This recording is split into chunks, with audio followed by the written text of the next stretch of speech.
Hello, everyone. Welcome to IGN's exclusive reveal of Victor, the new next League of Legends champion. I'm Anthony Gallegos. With me is Nick Cullen. Hey, everyone. And so here's Victor in action. Well, let's go back a little bit.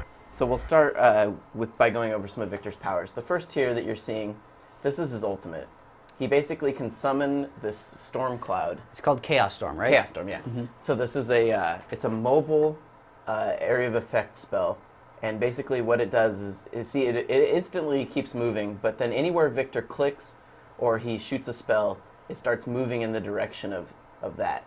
And it looks like it moves faster the closer it is to Victor. Yeah, that's correct. So if it's close to Victor, he can have it out on the periphery going really slow, or he can get close to it and you'll see it rapidly speed up. Effectively, if he wants to cast it out in front of him, he could run alongside it and have like this kind of whirlwind of death following him. So it looks a lot like, it looks like it could function a lot like, say, Fiddlesticks' ult, which is just like an AoE where he can move around while it's on, except that it looks like Victor has a little more control. I don't know if it's going to deal quite as much damage as Fiddlesticks. It doesn't look like it will. No, I don't think so. But it's going to provide, it looks like, a lot more utility. You could use it on the other side of a wall while you remain on the safer side. But it looks like there's a lot of function you can have there. Yeah, Victor's a mage, if you couldn't tell. Okay. I mean, he's and the way he was described to me by the Riot people was he's a sustained damage mage. He's not like he can build him like a glass cannon, but sustained damage is really his role. Cool. So next up here, we get to see Victor's, that's his base magic missile. It's called Power Transfer, and you can shoot it at a farther range, as you saw there with the range, but if you shoot it at max range, it might, from what I understand, it won't bounce back and give you a shield, this is Victor because he's a mid-range mage. You want to be able to shoot them and have it bounce back, which gives him a damage shield. So that damage shield is a portion of the damage dealt, right? Yeah, Cool. Yeah, exactly. So it's a little bit different to, say, Vladimir, who gets like a flat amount healed regardless of how much damage he deals. This is actually adjusted by how much magic resistance your opponent has. Yeah, so this is basically just, like I said, he's a sustained damage mage. So he needs to get in close, and he needs to be able to take it on the chin a little bit. Mm-hmm. So, and they suggested, if you're going to build him out, you can build him like a straight AP mage if you want, but you should make him a little more tanky. Okay. Because a lot of his stuff is fairly close range. So something like Rod of Ages would be a good yeah, exactly. And then next we have Victor's next ability. Here we go. So this is Victor's Trap. This is his E ability, his W ability. So basically what it does is he throws down what's called a graviton field, and anybody within it gets slowed. If they stay in it long enough, they get completely stunned. So it actually builds stacks I think it's every half second that you're in that AoE, and once it reaches 3 stacks, you get a 1.5 second stun. Exactly. So you see her moving, bam. Ouch. She's stopped. She's stunned. Mm-hmm. So one of the ways that they described that to me was if you take that and you pair it with this, you could basically create like a stun field on one side and trap them with that. Wow, and so basically they have to choose whether they're going to run and get stunned or take damage. And then if they get stunned, they can do both. Exactly.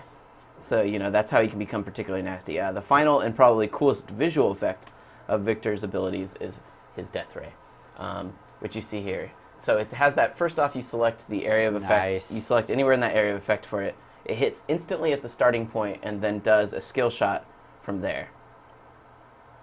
So it looks like Rumble's ult in terms of like how it's used. You click on a spot and you drag to determine the direction it's in. Correct. It doesn't actually have to come from Victor. It can go pretty much anywhere. You can start anywhere within that circle and go in a straight line anywhere from that point. Correct, and they said it actually works best at close range because the closer you are, it's much harder for people to dodge it because that first hit is always instant. Okay. So if you put it right on someone, you can instant hit them, whereas you see it kind of drags across the line really slow, so they could potentially run. And the coolest thing, if we go back and just look at all of Victor's powers, is you have to remember other characters give like a team buff, that sort of thing. Mm-hmm. Victor's special ability is that he starts with an item. And so this is his passive. This is his passive. So he starts with an item. It's called Evolving Technology. It's a hex core that gives him additional stats, and it can be upgraded in the store. You can purchase a one-time upgrade. It cannot be sold back. And basically, the purchasable upgrade augments one of his 3 abilities. The Q ability that you saw there bounces back, and it gives him a 30% or so run speed increase. Mm-hmm. So he becomes, obviously he gets a damage shield, and on top of that, he has the ability to run. Great way to get away from a fight. This one, I'm spacing on what it's called. That's great. Gravity field? This graviton field, yeah. It basically greatly decreases the amount of time it takes for it to turn into a stun. So, he could potentially throw that down and you're within it for half the time and you get stunned, depending on how it levels up. And it should be noted that the Hex Core, depending on how you upgrade it, also changes the stats that it upgrades. Okay. So the most AP-focused one is actually the next one, the Death Ray. That's the most AP-focused one. So it changes the Death Ray, it makes it do much more damage, and it does the damage over time, which you can actually see right there. She's taking damage over time as well. So that's how you can augment it. You basically augment it to the playstyles that you like.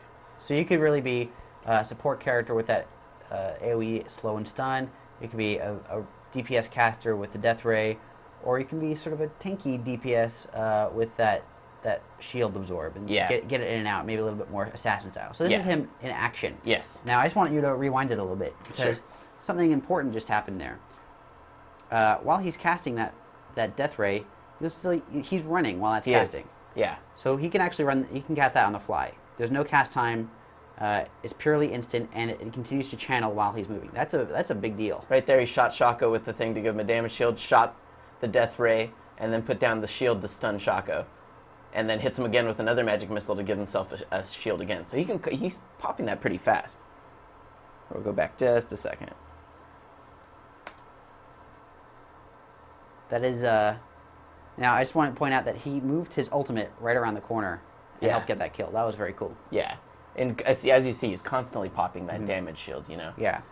And it looks like it's absorbing a lot of damage. He is. Yeah, I mean, even right here, these people are chasing him. Bam, he throws down the shield, stuns two of them. Great There's a whole team bunch support. Of minions too. Exactly, with that Death Ray. Now he's shooting, bouncing back a shield to himself. There's a lot of crowd control on that team. Yes. Yes. I mean, obviously, he makes good crowd control. Yeah. And when this team comes in and thinks they're going to initiate, he throws down that thing and stuns them all. Can really screw a team up. But it looks like because that AoE slow has a fairly long cooldown, if he misses that, he's pretty much without defense. His shield will take a little bit. Will absorb a little bit, but other than that, he's pretty much a free kill. Which is why you kind of need to build him a little bit more tanky. Yeah. To be able to take it on the chin a little bit. Mm-hmm. I mean, even here we see, here's some Dominion gameplay with him. I could see how he could be really good at Dominion because he's a great harassment person. He can slow them constantly. He can do that damage shield to let them live. Dive right under the towers. Now that was a cool move. I want you to rewind it just a little bit there. Yeah, sure. He casts ahead of I think that's the Nine-Tailed Fox. Casts ahead of her and gets her while she's running. I don't know if he actually hits her several times there. It's kind of tough to tell. With the Death Ray? Yeah. Yeah, I think he casts it ahead of her so it burns her, and then it's probably doing damage over time depending on how he augmented. It was just cool because it meant that even if you missed that initial burst, exactly, it can somewhere catch up along to her. The line. Yeah. And he didn't have to stop chasing her after that. So if that completely whiffed and he missed it completely, he could chase her up, maybe hit her with the graviton field, and catch her. Bam! With That's her. instant. He slowed him with the graviton field, hit him with the laser, and then now finishes him off with his ultimate. Now watch this ultimate. It goes see how fast it's following. It's following the direction that he's following.